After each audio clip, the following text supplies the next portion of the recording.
So you want to make a wooden sign, and you want to use your vinyl and you want to use your Cricut, but you have questions. So what kind of wood do you use? What kind of vinyl do you use? Do you have to sand the wood? Do you have to seal the wood? Like, there's so many things that you want answered before you waste any of your materials. That's what we're going to do today. So if you are new here, you are crafting with Kim Byers. Let's get into it.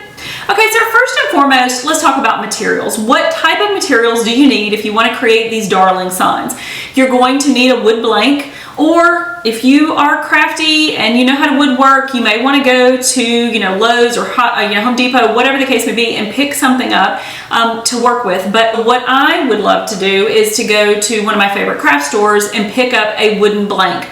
Now, they come in all different varieties, right? So I love to get mine at Hobby Lobby. Now, you can go to Michael's, Michael's, Joann's. You can Amazon. Amazon has some that are pretty good. Now, if you go to the dollar store, Dollar Tree, something like that, you can get some really good, decent blanks, but they are going to be thinner and maybe not as good quality. My tip for you is to go to Hobby Lobby or some of these other craft stores when they have a sale going on, and then grab up some blanks. So Hobby Lobby is going to put those on sale at least once a month.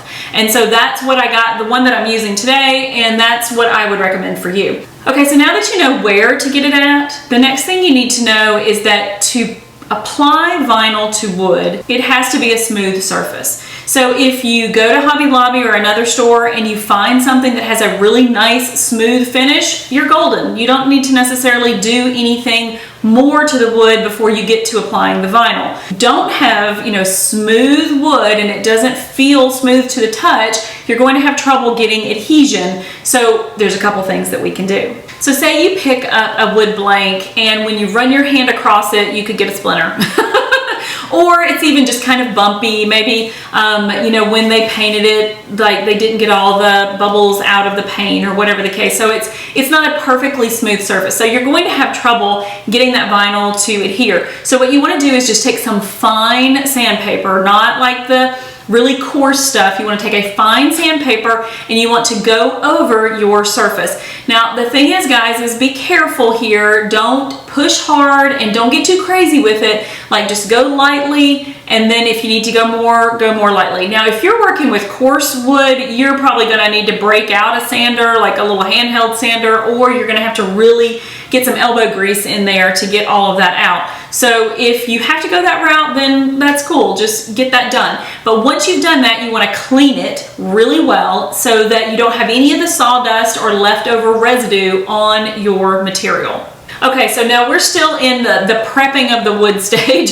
So next up, if you had to sand it and if you had to go that route, the next thing that you might want to do is use a polyacrylic. Now, this is going to give you that super smooth surface that your vinyl is going to be able to stick to. So this is a super easy process. The only thing that you need to know is that you don't want to shake it. What you want to do is you want to stir it. If you shake it, you're putting bubbles into it, and those bubbles could then go onto your paintbrush and move over to your substrate or to your piece of wood. So once you've done that, you just want to put a coating on, a thin coat onto your wood. And you may even want to do a second thin coat, just depending on your wood, and you're going to be able to rub your hand across that and tell if it's bumpy at all or if you have a nice smooth surface. Okay, so the second thing you want to do is you're going to want to cut out your vinyl. So that leads you to the question of, okay, but what kind of vinyl am I using? And so what I would suggest for all of your wood projects is to use a permanent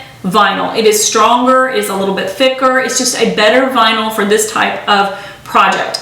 Okay, and so for this project, I purchased my blank at Hobby Lobby. It was painted already. It didn't need to be sanded. It didn't need a polyacrylic on it. So that made that step of the process easier, and I've gone ahead and cut out my design and weeded it, so we're ready to transfer that onto our wooden sign. But if you want to see the process with the polyacrylic, I'm going to put up above where I created a cornhole game where I used the polyacrylic, I painted it, I all the things, I did all the things. So I'm going to put that video up above if that's the kind of wood that you're working with. And so your next tip is when you're applying this to your wood surface, you're going to want to use pressure. So you're going to want to use a scraping tool. I like to use a brayer. You're going to want to really really apply pressure to your design, putting that onto your wood, and then you're always going to want to peel from a corner. So, and if anything pops up, you know, if you have an I in one of your words, or if a little edge of something pops up, no big deal, just lay it back down, burnish back over it again, and then start to peel again. Okay, and it is really that simple, guys. It is choosing the right wood. If you need to sand it and apply a polyacrylic, do that. If you don't, then go right ahead and use a permanent vinyl. Make sure that you apply that with some pressure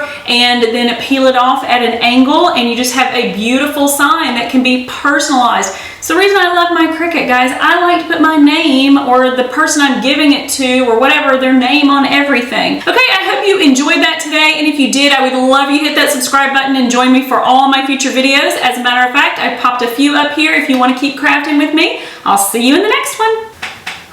Am I literally sweating? Oh my God. Yes, that's what happens when you have hot flash in the middle of a video.